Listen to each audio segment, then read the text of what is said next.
My name is Cassie, and I am the Career Program and Volunteer Manager here at Dress for Success Toronto.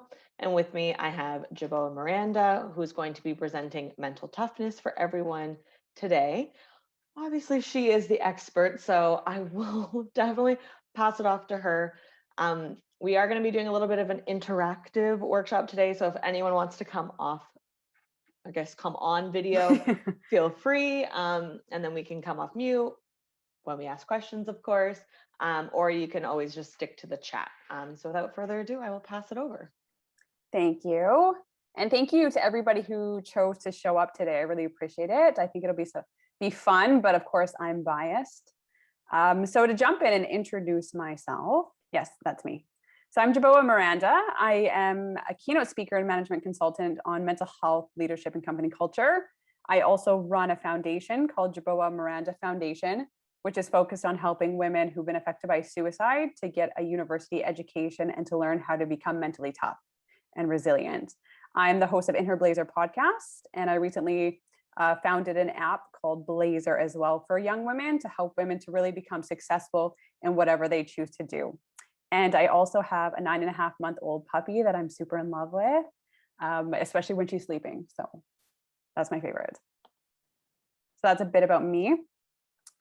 So if Cassie, so this is the agenda for the next hour that we have together. The first half, I'm going to dive into some coping skills, how to manage stress and anxiety and coping with COVID, our new normal.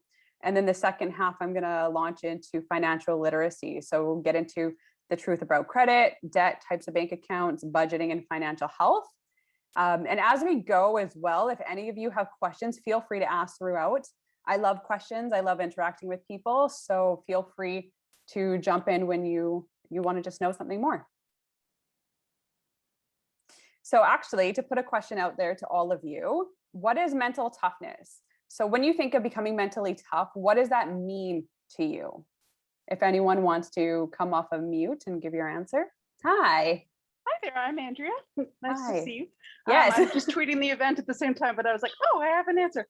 To me, it's figuring out good strategies for when you feel like triggered or just stressed, how to deal with that. Yeah, absolutely. I love it. Thank you so much.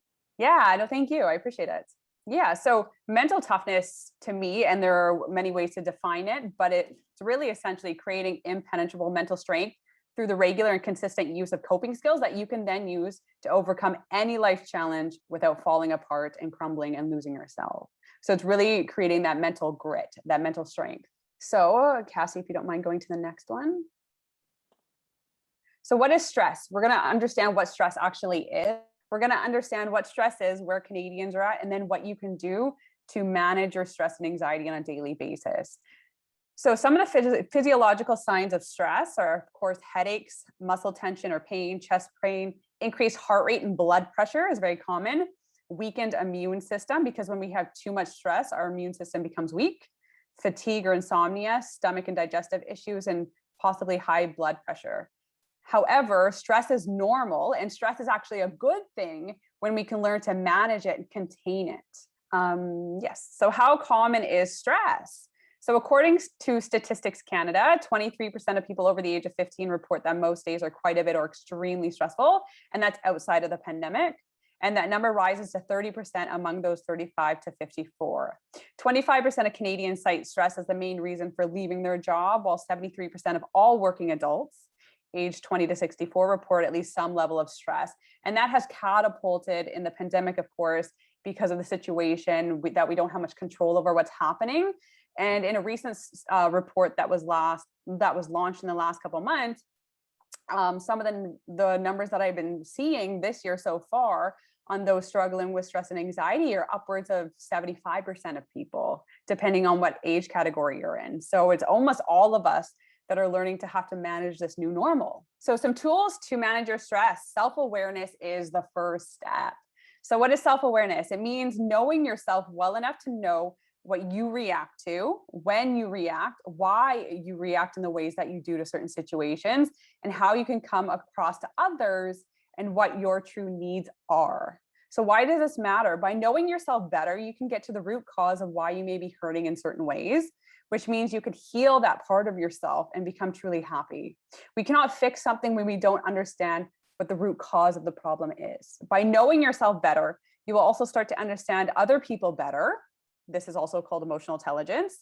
You'll understand their emotions and reactions, which means you'll increase your overall emotional intelligence, and that ultimately can lead to you becoming more successful in the future, especially with interviews, job searching, job prospects, maybe informal networking. So that's really why self-awareness is a fantastic place to start.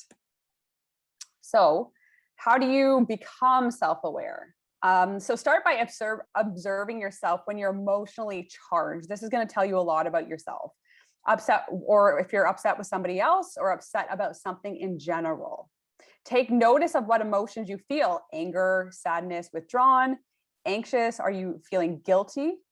Then start to think of why you might feel this way. Initially, you may think you feel this way because you're just angry or just sad, but go deeper with it. Do you feel this way because someone in your past hurt you in a similar way? Is it something your siblings did to you when you were growing up that caused you to hate that behavior now?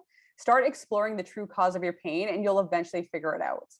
Once you discover what is causing your pain, allow yourself to feel whatever emotions come up for you. If you're scared to do that, because a lot of people are actually afraid to really go into their pain points, they feel like they're just going to drown in them and they'll never get out of it. So it's completely normal. If you feel like that, choose to put a time limit on how long you allow yourself to feel angry, to cry, to feel whatever it is you need to feel in that moment. It may seem weird, but it's actually very, very helpful. So 5 minutes, 3 minutes, 10 minutes, and go from there. So we only heal our pain by allowing ourselves to feel it. And it takes tremendous courage, but the payoff is beyond worth it. You actually get to be happy by healing those parts of yourself. So you can also implement positive self-affirmations. And I think there's a lot of misconception when it comes to positive self-affirmations. People often think that if you're into positive self-affirmations, that means you're going to ignore how you feel. You're going to ignore if you're upset, but that's not true. You're going to allow yourself to feel upset when you need to feel upset. But when you're not in that space to feel and to start healing from it, you're going to start remembering what is going right in your life. What can you be positive about? So positive self-affirmations, it's really about saying or writing things out and reading them to yourself that are either true right now about yourself or things you want to be true in the future. So I am so smart, I am funny, I am lovable, I'm well liked, anything you can think of. And however many affirmations we should tell ourselves in a day, so how many should we actually do that? As many as you want. So it can be when you're starting off your day in the morning or before bed. And definitely when you feel down. So I practice positive self-affirmations all the time in the morning, but when I'm struggling even more, I like to say positive self-affirmations to myself in my mind before bed, so I can start to really ingrain those things into my unconscious, my subconscious level. So why does this matter? Well, it's a habit, and all habits are learned, which is funny because most people, I think, choose to not see it that way. And many of us can become really negative very easily. That's very normal. And it's a habit. So when we become negative, that's just a habit. And habits can be broken. Habits can be changed. So as we grow up, most of us develop the habit of focusing on the negative, pointing out the negative parts of ourselves to others, and ultimately living in a space of disappointment, discouragement, and sadness. So we need to train ourselves to internalize a new habit, one where we automatically want to boost ourselves up when we feel sad or upset, and remind ourselves of our great qualities, because this is 1,000% doable. It just takes regular practice, and we all have fantastic qualities. So how do you start off when it comes to positive self-affirmation? And it's going to feel weird to most people because we're not taught this. We're not trained this from a young age. So that's totally normal. So you could start by writing out all the things you like or love about yourself right now. I'm sure there's tons of them. Everybody has these things. Then write out all the things you aspire to be, or the job you aspire to get, or whatever it is. Decide when in your day you want to say these things to yourself and make the time to do it. So schedule it in. When you catch yourself through self-awareness saying mean things to yourself, choose a stop and replace that sentence or comment with the counter, a positive, loving sentence or comment. Saying these things to yourself right before you sleep at night as well is a fantastic thing to do, a great practice to get into. And it will really, over time, you'll start to notice that it will change your mood. So exercise, we all hear about the importance of exercise. I think it's overkill when we hear about it because no one really explains the why. They just say to do it. But exercise is paramount for our mental toughness. And if you aren't exercising right now because of the pandemic, which is totally normal, that's okay. Exercise can be walking. Exercise can be yoga in your own home. It can be certain things like that. And you can look up something on YouTube.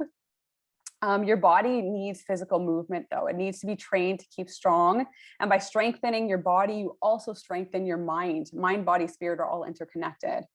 Exercise is also a fantastic de-stressor. It boosts your energy, it boosts your mood, and it boosts your immune system overall. When you're starting to exercise, if it's something new that you're getting back into, set realistic goals that work for your lifestyle. I think many of us tend to overshoot our goals when we're starting out. And then when we don't meet those goals, we feel like we're failures.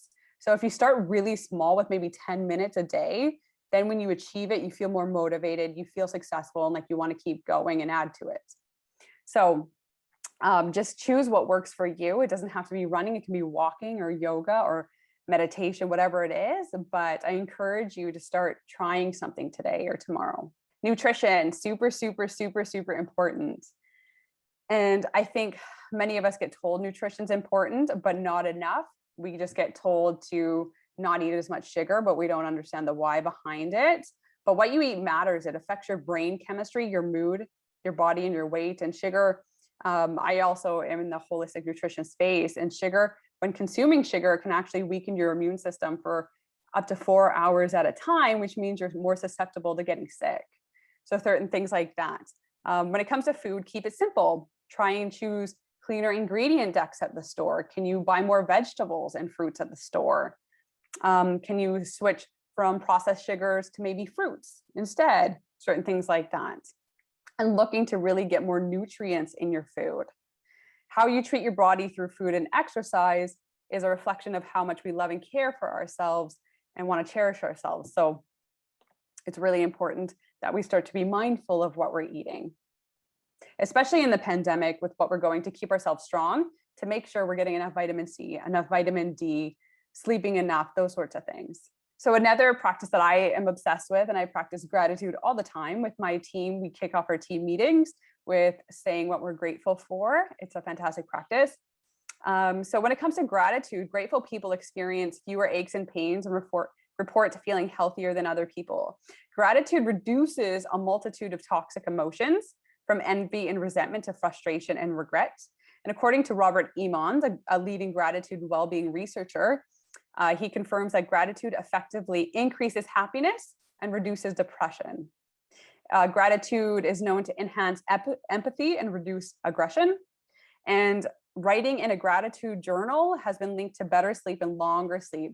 So I'd encourage you to spend a minimum of 15 minutes a day writing out gratitude. So what things are you grateful for in your life right now? It's also been shown to improve self-esteem. So other studies have shown that gratitude reduces social comparisons. And rather than becoming resentful towards people who might have more money or better jobs or getting more interviews, which is a major factor in reduced self-esteem, grateful people are able to appreciate other people's accomplishments more. So when you're starting out, how do you get into it? And again, all of this is going to feel weird, especially if you're hearing this for the first time. That's totally normal. So when you're starting out, you can start by sitting down with a pen and paper. And I love the action of sitting down with a pen and paper because it allows me to center myself and to be completely present in the moment and to enjoy the experience. So you can sit down with a pen and paper and begin writing out all the things you're grateful for. So your family, being able to get an interview, being able to talk to friends or family members, your health, your loving nature, the fact that you're funny. Then frame each point as I am grateful for, because it has an effect on your mind. And you can spend 15 minutes a day or 5 minutes or 10 minutes a day writing these things out, and write out these things, especially when you feel upset or sad or deflated or discouraged, and when you need a little extra boosting up. And why does this matter? Well, happiness is internal, and it's the state of enjoying what you currently have. That is what happiness is. So gratitude literally teaches you how to be happy. I touched on this earlier, that feeling is really healing. So what is this? So in order to heal our insecurities, our disappointments, our traumas, because everyone has traumas, the pandemic is a trauma we're all going through, and hurt, we have to allow ourselves to feel the emotions that come up with those things, to truly feel them without judgment. By stuffing our emotions down or blaming others for our life circumstances or unhappiness, we only make ourselves worse off and the problem worse, and we feel worse. Strength comes from facing our problems, our issues, our setbacks head on, and taking accountability for our choices and our own happiness. And I didn't mention earlier too, I guess I should have prefaced it with this, but the reason I got into the mental health space is because I have lost my two brothers to suicide when I was 16 and 17 years old. And I had to teach myself how to overcome those traumas, how to overcome the feelings that I dealt with that alone, and to become mentally tough so that I could keep going in life. So I understand trauma and I understand how to heal from trauma. So when it comes to starting out, how do you do it? So play it safe and either schedule in a time. I love scheduling, again, as you all are probably aware now. Schedule in a time to allow yourself to feel your emotions at home and when you're getting emotional, and don't make plans for the rest of the day after feeling the experience. Because if you're just starting out and this is very new to you to actually go into your emotions and feeling it, you might feel very drained afterwards. When you allow yourself to feel your emotions, it can be draining. So choose to accept how you feel without judgment. It's okay if you're tired or exhausted afterwards. Set a time limit on your grieving process. To heal yourself, it isn't necessary to sit in the pain all day. So give yourself a maximum of 30 minutes and then switch gears, watch a comedy show, listen to uplifting, happy music, speak to a really fun friend on the phone, whatever makes you feel good, and laugh to switch gears and pull yourself out of that state. And give yourself time to heal. The healing process is a process. It's exactly that. So celebrate the little wins that you will feel and see over time. So COVID and loneliness. Loneliness is actually incredibly normal, and many people feel lonely at different points of time. And loneliness isn't something that is necessarily constant. We all have points in time where we feel alone. According to a study, loneliness has only skyrocketed with the pandemic and social isolation and quarantine. But in 2020, so last year, 68% of those aged 18 to 34 reported feeling lonely and or isolated. And that has only been exacerbated because of the pandemic and where we are with lockdowns. We all occasionally feel lonely and can feel lonely even in relationships or when we are in groups full of people. The pandemic isn't something that many of us have experienced before, any of us have experienced before, and how each of us cope with it may be different, and that's okay. It can be scary and isolating, and it's important to give yourself credit for trying your best, because your best is always good enough. And I don't really dive into it too much here, but the reason many of us can feel really lonely in relationships or in groups of people is because we're lacking that intimacy. We're lacking that connection. We're lacking the vulnerability that makes us feel connected and understood and a part of something. So when you're starting out, how do you cope? Well, when you're starting to cope, focus on what you can control. And this has been incredibly important, especially during the pandemic, because we can't control the vaccines. We can't control when we're going to come out of lockdown and go back to our normal lives. So focus on what you can control, which will really start to help alleviate that stress and anxiety. Set boundaries with yourself around how much news you will choose to consume and from where. Not all news is credible.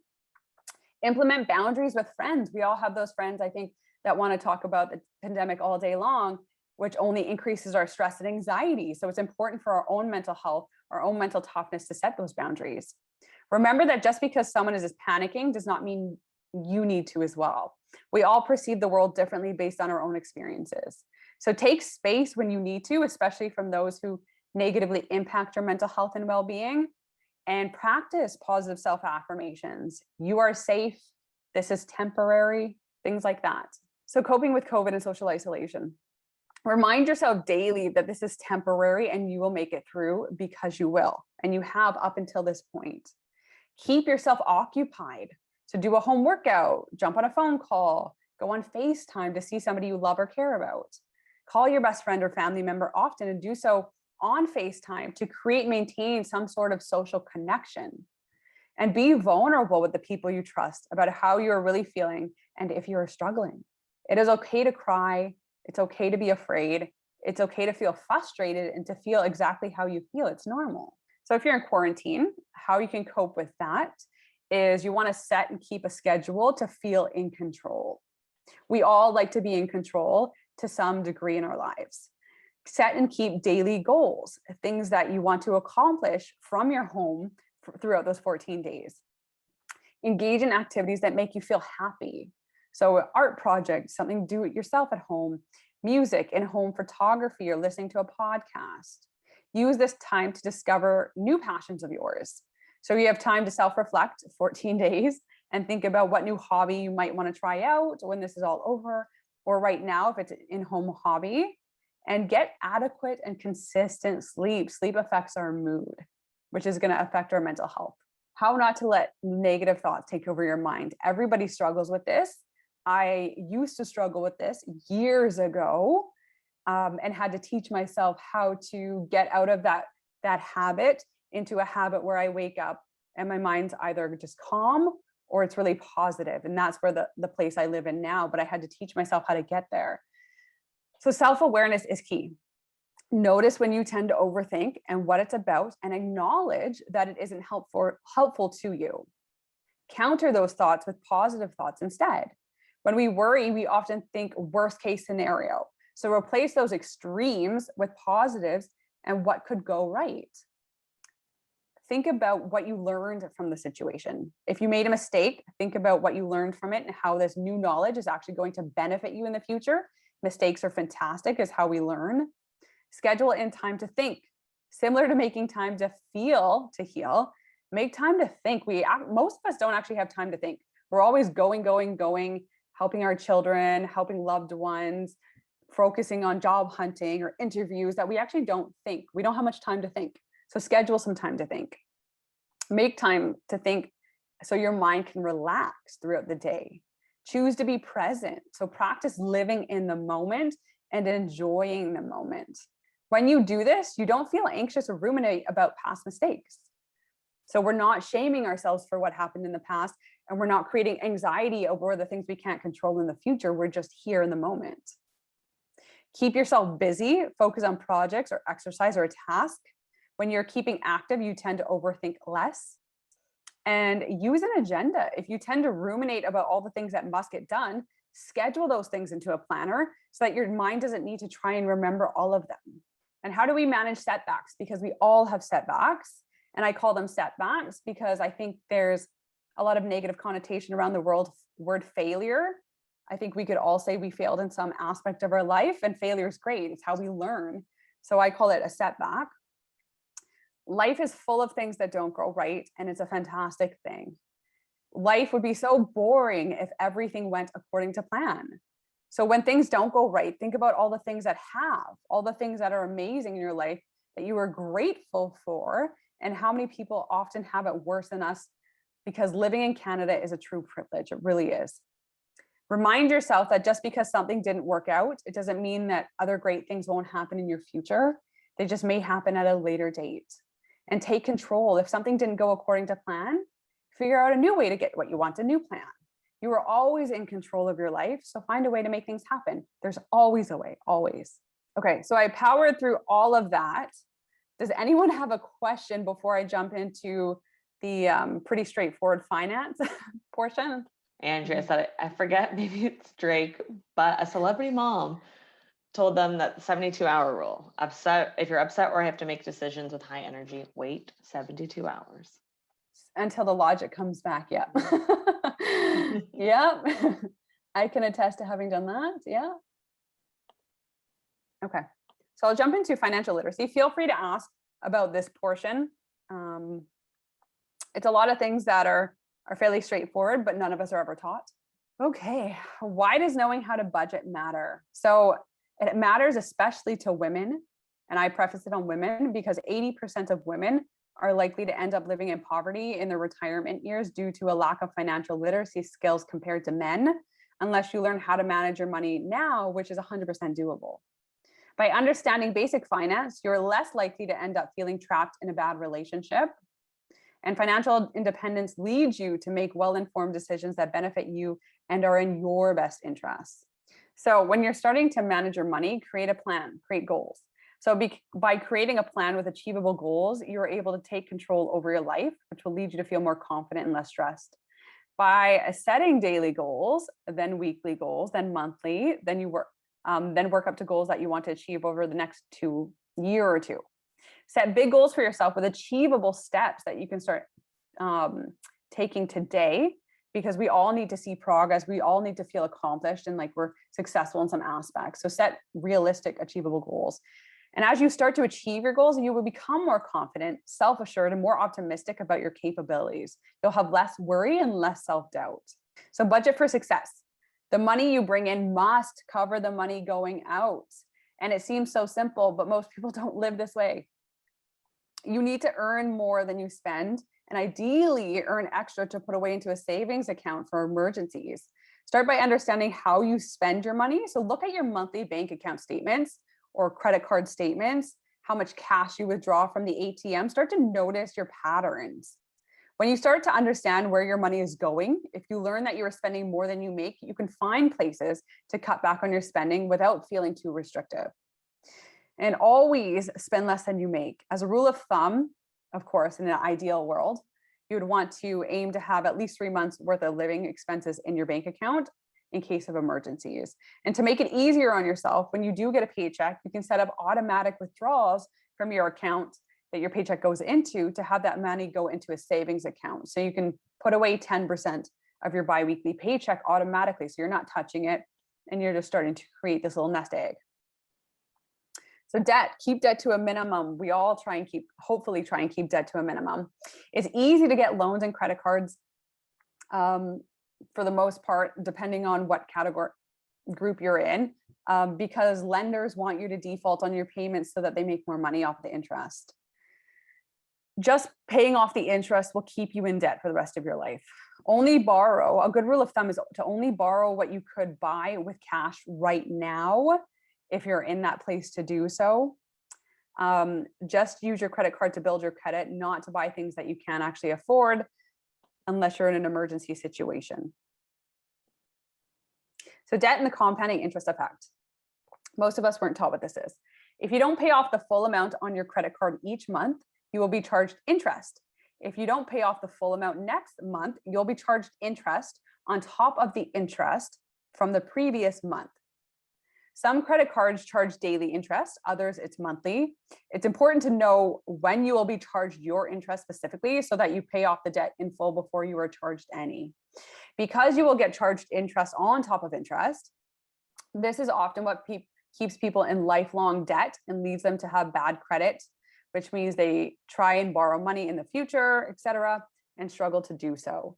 They will have higher interest rates or be denied loans or apartments altogether. So when it comes to managing money stress, become your own best friend. Because negative self-talk is a habit, we can develop a new habit of positive self-talk. Every time you tell yourself something negative in your mind, choose to counter that with the reverse, a positive statement instead. The more you point out the positive qualities in yourself, the better your self-esteem will be. And it's a work in progress. So start small and know that you're worth it.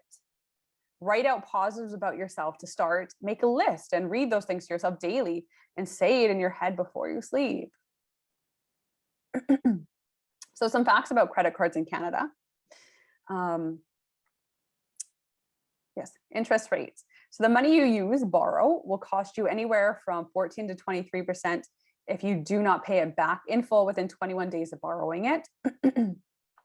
If you make a cash advance, so take money off your card right away in the form of cash withdrawal, the interest rate can even be higher, and you'll be charged a fee for the withdrawal on top of an ATM fee. So there's double fees plus potentially higher interest rates right there. So a good rule is not to have too many credit cards, because when you have credit cards and you go to apply for an apartment or something like that, and they run a credit report on you, just having a credit card open counts as debt against you. Even if you haven't borrowed any money on that credit card, it looks like debt to lenders. So it's important not to have too many. Or too high of a limit reflects poorly on you as well, because lenders deem you to be high risk, meaning they view you as having too much debt. And so your interest rates may be poor, or lenders may not want to lend you money in the future at all. Keep a small credit limit to start. So banks hope that people default on their credit card so that they make more money off of those people and interest. If you cannot pay the money you borrow, it will be very, very hard for you to get yourself out of debt later with a very high cost of borrowing that money. And always keep a small balance on your card. So meaning pay back what you borrow as soon as you can. By keeping a low balance on your card or no balance at all, you'll build up a healthy or high credit rating, which will go a very long way later in life when you're applying for an apartment or something else.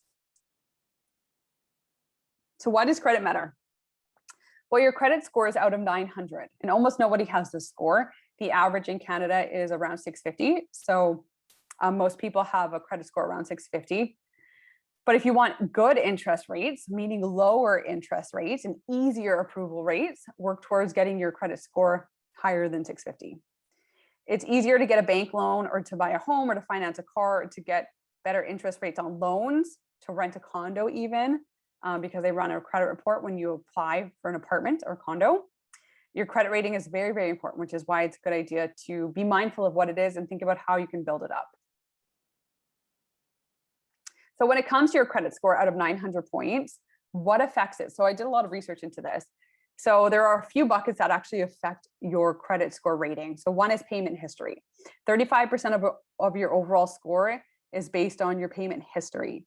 So if you're late paying your internet bill, a cell phone bill, credit card, etc., it'll potentially bring down your credit score. Number two is debt owed, which affects 30% of your overall score. So the more debt you carry, the more credit cards you have in your name, the higher your credit card limits are, the more financing you have on cars or furniture, the lower your credit score may be. Three is the length of credit history. That's worth 15% of your score. So how long have you had a credit card or started to build your credit score? That affects it. And four is new credit, which is 15% of your overall score. So every time someone pulls your credit score, which is known as a hard inquiry. So a bank, a new credit card application, financing a car, opening up a line of credit, buying furniture on credit. This causes your score to drop a few points. So make sure you don't run your credit report too often to avoid losing extra points. And then five is product variety, which is worth 10% of your overall score. Variety is beneficial. So the more types of credit you have open and pay on time or early, the better it is for your credit score. So examples of that are internet, credit card, financing furniture, etc. So mix it up and always pay off your balance on time or ahead of time if you can. Sleep, super important. So sleep restores our energy. It fights off illness and fatigue by strengthening our immune system. It helps us think more clearly and creatively. It strengthens our memory and produces a more positive mood and better performance throughout the day, which we really need to keep going with job hunting or with interviews. It is recommended to get the 7 to 9 hours of sleep per night. And the time you go to bed is actually very, very critical. It's not just getting 7 or 8 hours, but it means going to bed earlier and getting up earlier to be in a place of homeostasis in line with our circadian rhythm. So, and that counts on the weekend too. So trying to maintain consistency throughout the week. A lack of sleep has been linked to obesity. With sleep deprivation, there's an increase in the hormone called ghrelin, which is associated with hunger for high calorie foods. At the same time, there's a decrease in the hormone called leptin, which reduces appetite.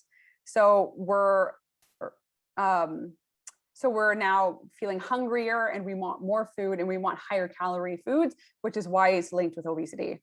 And this is what ultimately leads to weight gain for many people. And research has shown that 6 hours or fewer of sleep per night affects your overall ability to perform in high pressure situations, which is what a job interview is. So with credit, what can you do to help build your credit score? So set up automatic payments to your credit card and other forms of debt that you're repaying to avoid late payments. Have your cell phone bill, internet bill, etc., automatically set up to withdraw your monthly bill payments right from your credit card or your bank account to avoid forgetting and having withdrawal bounce backs if your paycheck doesn't land in your bank account on time. So it just avoids any potential errors on all of our parts. Line of credit. So why would you might need a line of credit? So you might need a line of credit if you're purchasing a car, deciding to go to school, cash for a large purchase, or when you're if you're temporarily without employment, the interest rate is much lower with a line of than a credit card. But the difference is you get charged interest from day one, right when you take the money out of the account. So you got to watch out for that. Never pay back just interest if you can help it. You'll be in debt forever if you do. Always strive to pay back the amount in full. And your credit score often affects the rate that you are given. So the credit with lines of credit, you can be at 7.99 or higher, or you can be lower depending on your overall credit score, because your credit score is a reflection of how risky you are to lenders. Will you actually pay the money back or won't you? And the interest that you get often fluctuates. It's variable. If it goes up, be very careful. So how does a lender decide whether or not to give you a line of credit? So number one is your income. You typically need to earn a minimum of $35,000 in a year in household income to get a line of credit. Number two is how much debt do you currently have with other financial institutions, because that'll show up on your credit report. And three, your credit report score. So what is your number out of 900? Some types of bank accounts that you can choose to set up is a savings account. So there are various options of savings account, usually with a limited number of free transactions. And the interest rates are typically between 0.5% and 1%, but are variable, can fluctuate. If you earn over a certain dollar amount from interest in a given year, you may have to report it on your annual income tax return. There is the tax-free savings account, a registered savings account that is usually used for longer term savings that you may want to use towards larger purchases in the future. You won't get taxed on any interest, so you don't have to declare it on your income tax return. If you don't put the maximum amount of money that you can for the year into your TFSA, the amount is carried over to the next calendar year. The contribution limit for last year was $6,000. So if you put more money if you put more money into your TFSA than's allowed, you'll be charged a penalty for that. If you withdraw money from your TFSA, you can't put that money back into the account until the following calendar year. So you have to be mindful of that. And when in doubt, talk to a financial advisor at your bank. There's a checking account. So monthly fees with checking accounts often vary depending on how many monthly transactions you plan on making. And they're usually used for paying bills, moving money around, and lots of transactions. And they're all very similar between most of the big banks. There are very, very small differences. So it's really whichever bank you prefer to bank with overall is why you choose one over the other. So continuing to manage your stress. So become your own best friend. Money can be a stressful topic. And when we are stressed, we are more likely to cope by spending money that we don't have. Every time you tell yourself something negative in your mind, whether it be about money, debt, or other things, choose to counter that with the reverse, a positive statement instead. The more you point out the positive qualities in yourself, the better your self-esteem will be. And this is a work in progress. So start small and know that you're always, always worth it. And write out positives about yourself. So make a list and read that list to yourself daily and before you go to sleep. So now that I'm at the end of this, I'm going to open it up for questions, but believe in yourself, practice implementing the different tools you've learned today, and be patient with yourself. Creating new habits takes time. And sometimes it might feel like we are going backwards, and that's totally okay. It's part of the process. Know you deserve to be happy just like everybody else, and live a life that you love. And it is possible. You just need to believe in it and work towards creating it. And help other women to succeed. We need to help each other to get ahead, to become successful, and to be each other's support. Be who you needed. So thank you, everybody. If anyone has any questions, feel free to unmute and ask away. Oh yeah, and then some resources actually.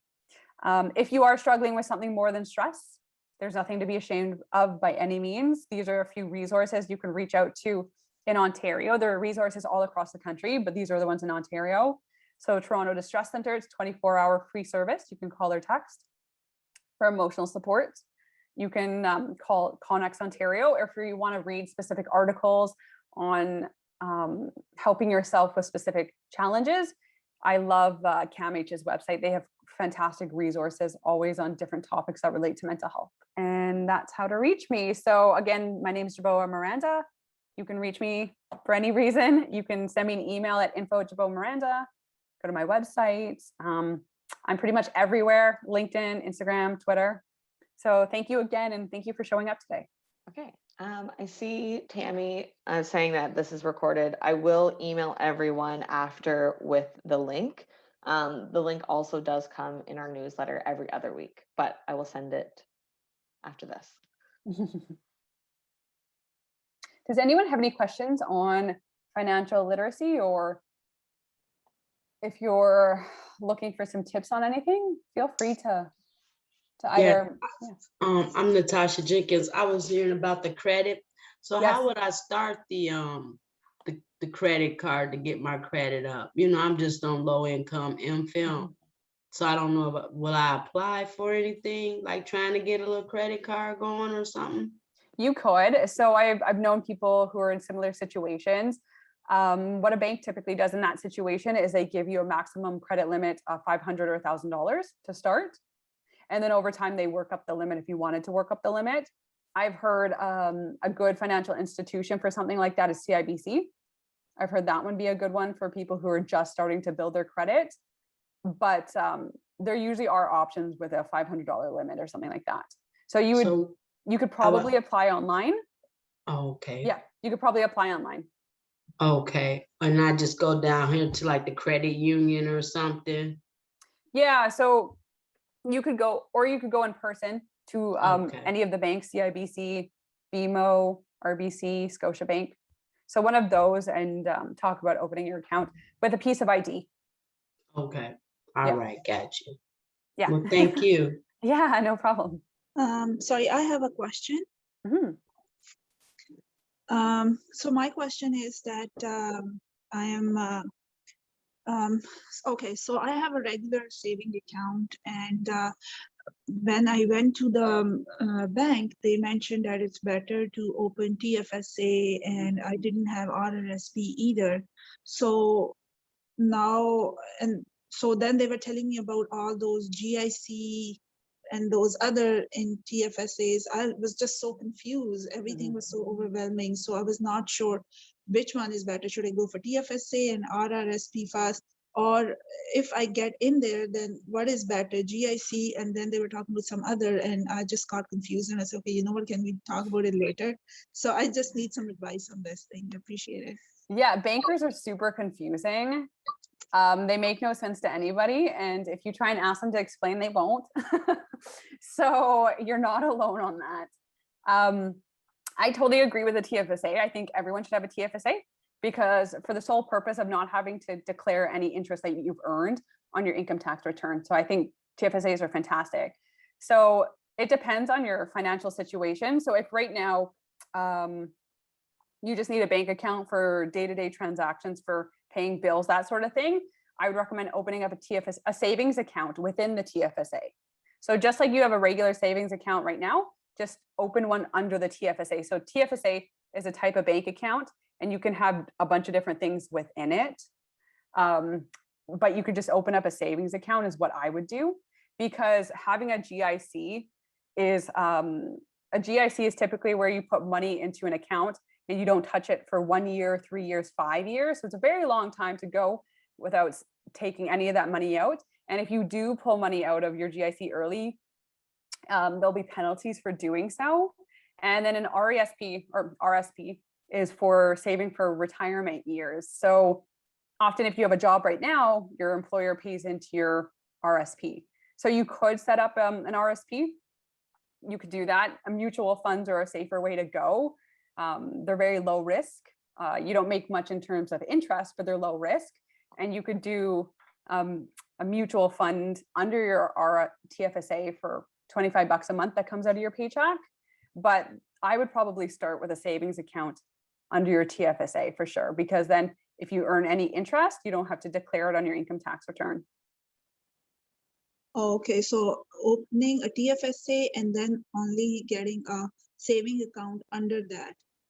Yeah. And then I can withdraw my money anytime. I don't have to worry about putting it back.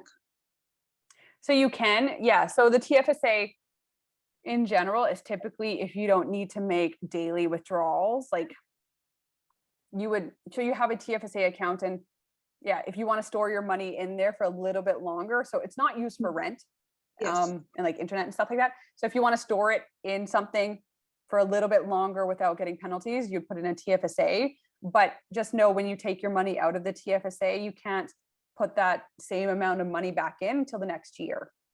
Okay. Yeah, that's the stipulation that the government has, because you earn interest in your TFSA. So they're saying if you get to earn money on it, you can't just take money out and put it in whenever you feel like. You have to leave it in there for a period of time. Oh, okay. Yeah. Okay. I have another question if no Mhm. one else has a question. Yeah, go for it. So somebody was telling me, one of my coworker, that she took out money from her RRSPs Mhm. because one of her financial advisor mentioned that if you have an RRSP account, then it will, when you are over 65, then it Mhm. will affect your I think guaranteed income supplement at that time. Okay. So that's what he was saying. So it's better to take out the money and then put it in your TFSA or somewhere else, but do not put money aside for RRSPs. So I'm not sure. Sometimes they talk about do that, and sometimes they say don't do that. So Mhm. I don't know who to listen and who not to listen. Yeah, so not necessarily. The problem with, if you have an RSP and you take money out, then you're going to be charged income tax on it for that year. Yes. Yeah, because it looks like income earned. And then also putting money into your, so why people like to put money into your RSP is because then when you're writing your income tax return, you can bring down, if you owe money to the government, you can bring down the amount by having put money into your TFSA, because it's not income necessarily, because you're putting it in your retirement fund. So it helps to bring down what you might have to pay back to the government on your income tax return. And then also some people like to put money in their TFSA because then they know they're creating some pool of money that they can never really touch until retirement. So it's like it's a backup plan, safety. Yeah, so I think it really just comes down to what you're more comfortable with. If you want to put it into some vessel that you can't really ever touch until your retirement years, or if you want to do it on your own and putting it into a savings account. Yeah, so I think it's more personal preference. Sure. No, Yeah. I think I like this advice. Not even a single banker told me about this TFSA saving account. So. Yeah, they don't, because, so I used to work in banking. One of the many things I used to do, I used to work for RBC. I don't promote them, choose whatever bank you want. But I used to work in banking, and they don't want to tell you, anything about the products, because they all have to sell the products to you. They all have certain targets to hit every month. They have to have a certain amount of bank accounts open, certain amount of credit cards opened. So they're really just trying to sell products to you because they have to meet their numbers. They're salespeople. So they're not going to tell you why. Makes sense. So then that's where everyone's confused and like, what do I do? Because there's no good information from anybody. Yeah. Hi, these days, I have a question with regard to job loss stress. I have a question. These days, many people have lost their job due to Corona pandemic, COVID. What is your advice? How to overcome this? They are not able to fit into the market quite some time. For my case, about 6 months, I'm out of the job. How to approach that? Was that the question? Correct. Yeah. Correct. So how to approach that? I'm not sure what type of jobs are you looking for, if I can ask. Banking job. Okay. So yeah, it's tough because you can't meet anyone in person. So what a lot of people are doing there's a lot of free like networking events online, which people are doing, because Toronto's competitive, as everybody knows. And when it comes to hiring employees, people want to hire people they trust. And so there, I would say you can go on Eventbrite, for example. Eventbrite has tons of events that are happening, and you could just start going to these free Zoom networking events to try and meet people. That's the best way to get a job, is to have a referral from somebody else. That's just how it's always been and it will always be. So you could do that. You can also go to LinkedIn, and if you don't have a profile, create a profile and message people on LinkedIn. So I've done that over the years many times. I message people I don't know all the time on LinkedIn. And it's just because we're in this situation where we can't go out, You have to get creative with how you're going to network and meet people so that you can apply for jobs. So I would say to look at Eventbrite for what events are going on, look at LinkedIn for what events are going on, and look at people who are in jobs that you might want to get and message them directly to say, hey, can we have like a Zoom call where I can understand how did you get into that role? I would love to get into something similar and want to know your story on it. But I would look at it from more of the hustler mentality versus traditional mentality, because the world's flipped upside down. So you have to be creative with how you're going to meet people to find out about jobs, because 85% of jobs are never posted online. And even cold calling. Even Bright, is it? Even Bright. Eventbrite, yeah.